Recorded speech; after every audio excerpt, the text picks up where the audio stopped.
Do you know what we're here for? You know we're here about just AG. I don't think you know what you're here for. Well, you the one talking about. I think your fake eyelashes are messing up. No, ain't nothing. Hold on. Fake eyelashes and butch bodies. The Real Housewives meets WrestleMania on Capitol Hill.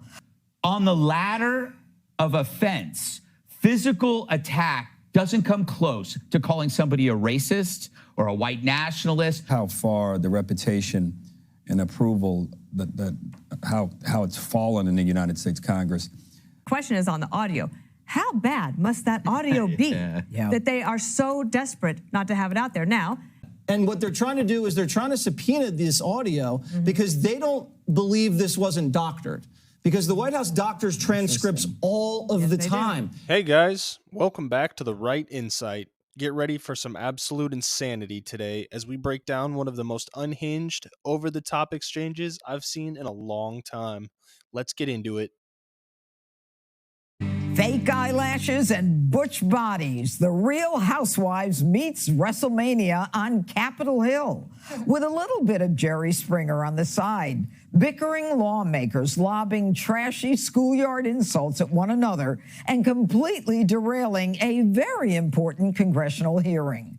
The purpose was to hold Attorney General Merrick Garland in contempt of Congress after he refused to hand over an audio recording of President Biden from Special Counsel Robert Hur's classified documents investigation. The big guy is now claiming executive privilege to deny the release, and KJP was dodging like crazy when pressed about their hypocrisy when it comes to transparency. Why not just release them, especially with this White House's commitment to transparency? Well, for one, the transcripts, as you all know, is already out there. But does the White House feel that the recording, the audio could be politically harmful, since that point was also raised in the letter? So I don't want to dive into the specific point that you're making about the politics. I would have to refer you to our counsel's office on that. But there were determination that the president took very seriously on behalf of obviously at the request of the Attorney General, and that's how this decision was made. And that leads us to the congressional catfight heard around the world. The House Oversight Committee on Contempt was full of contempt for each other. Do you know what we're here for? You know we're here about AG. I don't think you know what you're here for. Well, you the one talking about. I think your fake eyelashes are messing up. No, ain't nothing. Hold on. Listen. Order. I do have a point of order, and I would like to move to take down Ms. Greene's words. That is absolutely unacceptable.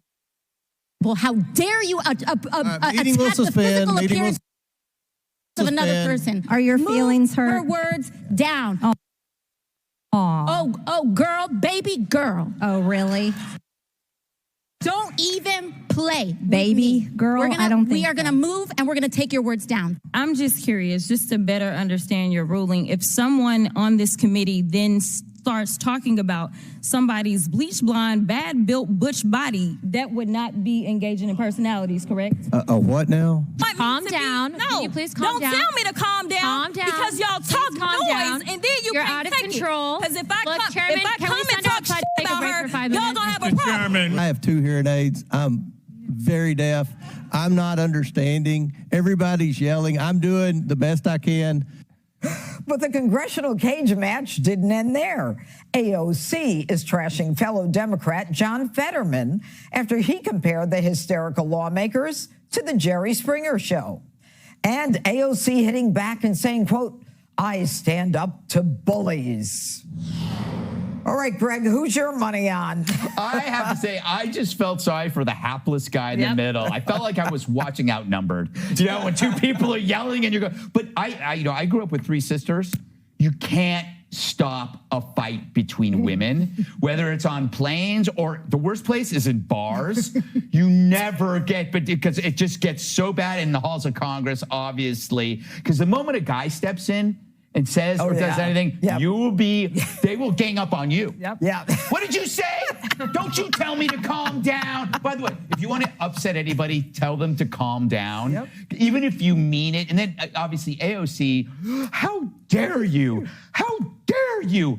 This is from a chick who will not think twice to call you a genocider. This is the thing that, like, normally, I don't like the lack of civility in this stuff, but the reason why the gloves are off now is because one side has decided that politics is now personal. So if you support Israel, you're a genocider. If you support Trump, you're a Nazi. If you're skeptical of lockdowns, you have blood on your hands. And if you're skeptical of obvious climate hokum, that means you want to kill the planet. So they have basically morally condemned people. And I talk about this when people say, why do you make fun of like Stelter's weight or The View's looks? It's because on the ladder of offense, physical attack doesn't come close to calling somebody a racist or a white nationalist. When they go after your moral character, the gloves are off. Make fun of the false eyelashes. Call someone fat. That's nothing like calling somebody a Nazi. So have at it. AOC should be ridiculed because the things she says to people about who they are, that stuff is a smear. Harold. Okay, you know what? Maybe I will go to Harold. Harold, you were in Congress. Did you ever see anything like this? And how would you react to this in Congress? No, good to be back. I've been gone all weekend. Good to come back to this story. I think it goes to show, to some of the points that Greg just made, just how far the reputation and approval how it's fallen in the United States Congress. We always say, everyone is, regardless of how or what they do, we're all the same, and we are, but you don't want to see this.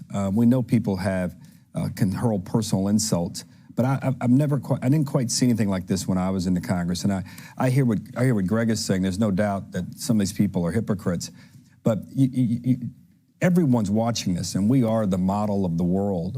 We are the city on the hill, and Congress is a big part of it. And to see this, you can only imagine this is airing all across the world. And whether you're a Democrat or Republican, we should all be embarrassed by it. You don't need to wonder too far after looking at this why so many congressmen are retiring, because the seriousness of the place has taken a knock. Dana, as a woman, when AOC comes out and she says, "Oh baby, oh girl, don't even play." I mean, she's like the tough girl. AOC. It's like Mean Girls Take the Hill. Like it's going to be a new movie coming out this August. Wait till you see it. The thing that was happening is that the Democrats are trying to filibuster because they don't want to have to answer the question as to why Biden is trying to hide this audio tape from being released.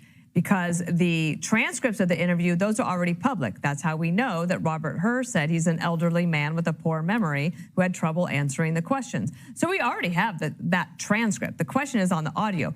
How bad must that audio be that they are so desperate not to have it out there? Now, having been in the middle of some executive privilege fights myself, I understand that no matter who's in office, they will fight to the death for the executive privilege, and they'll try to make a point. They'll try to drag this out. But I think we can all imagine what is actually in there. What the Democrats are saying is that they don't want to release the audio because they're afraid that the Republicans are going to take it, chop it up, and use it for political purposes. Well, what do you think this is? This is politics. This is what it is.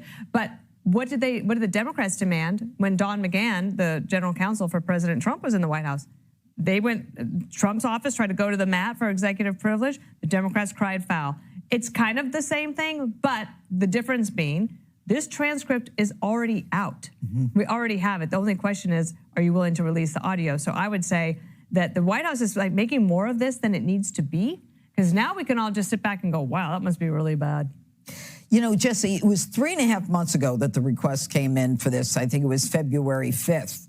It took them 3.5 months, though, to say, we're going to use executive privilege. I mean, they just kind of push back, and it's like, oh, let's try executive privilege. So my congressional sources, Judge, are telling me, I'm not talking about Chad Pergram, are telling me this is what happened. This was supposed to be an 11 o'clock hearing in the morning. And because of these Republicans went to show solidarity with Donald Trump in New York, it pushed the entire hearing back to 8. So everybody was hangry. And they didn't like that the Republicans pushed their schedule back. So when they got in, there was a lot of anti-Trump talk from the Democrats. And Goldman, at one point, the Democrat, told everybody to get MTG under control. I don't know if you're supposed to tell people to get a woman under control, but that really got under everybody's skin. And then that's against decorum. You're not really supposed to be rude. You would know better than I would. And then that's when the eyelash came out. And then that's when what is it, a bad body Butch? Butch body. Butch bad body. What is it again? Butch body. Butch Butch body, bleached blonde hair, something like that. I can't hear just as badly as Comer could. And then it went until midnight. That's how bad it went. And what they're trying to do is they're trying to subpoena this audio because they don't believe this wasn't doctored. Because the White House doctors transcripts all of the time. How do we know it wasn't redacted? How do we know it wasn't messed with? And they have authority as a co-equal branch of government to have oversight over the executive branch. Now, what I'm hearing is this. They're doing what's called inherent contempt. It's not like you say contempt, have the DOJ go arrest Merrick Garland, because you know the DOJ is not going to do that. Inherent contempt hasn't been used for 100 years. This would give the authority to Speaker Johnson to tell the Sergeant of Arms to arrest the Attorney General. And that's going to be voted on next week. And, you know, the amazing part of it is Marjorie Taylor Greene apparently goes after Dan Goldman and says he's advising Juan Merchan, the judge in the Donald Trump case. No, because she thinks his daughter works for Dan Goldman has employed her daughter, his daughter. Yeah. Oh, he did. Oh, so we have even more connections with that trial and the Democrats coming up. What an absolute circus on Capitol Hill yesterday.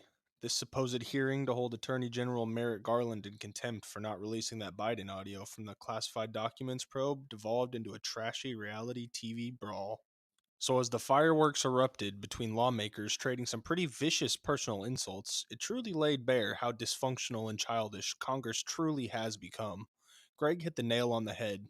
The left has no problem trying to completely dehumanize their political opponents as racist, Nazi genociders, but as soon as they get a tiny taste of their own medicine with rude remarks about looks or bodies, they melt down crying foul. It's an absolutely unacceptable double standard that shows these holier-than-thou progressives are just as petty and thin-skinned as they accuse others of being.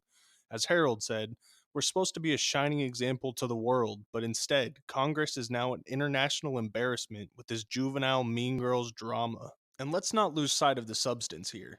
As Dana astutely pointed out, there must be something absolutely damning on that Biden audio for his team to be obstructing this hard and abusing executive privilege. If it was no big deal, they'd just release it. The Democrats' desperate filibustering here reeks of a cover-up. Which brings me to my final point. As entertaining as it was to watch the bumbling clowns of Congress flailing and fighting each other, Jesse nailed it. This is not just embarrassing, it's a dereliction of their sworn duties to the American people.